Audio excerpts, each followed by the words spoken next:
Presiden Prabowo Subianto memamerkan hasil penghematan melalui kebijakan efisiensi besar-besaran keuangan negara saat menjadi pembicara di gelaran World Government Summit 2025.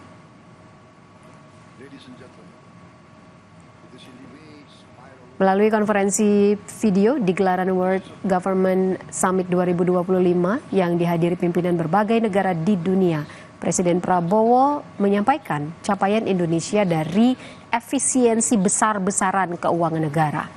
Orang nomor satu di Indonesia itu memaparkan penghematan yang berhasil dilakukan sejauh ini mencapai 20 miliar dolar Amerika Serikat atau sekitar 327 triliun rupiah yang setara dengan 10% dari APBN 2025. May spiral out of control. This is a time to be active. Through careful management of state funds, we have saved more than $20 billion, equivalent to about 10% of our annual budget.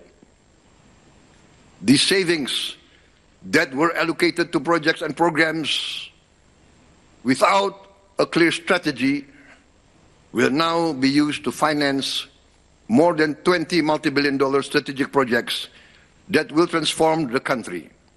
These include investments in nickel, bauxite, copper, and other critical minerals downstream industries. At the same time, we are developing substantial petrochemical industries as well as massive AI data centers.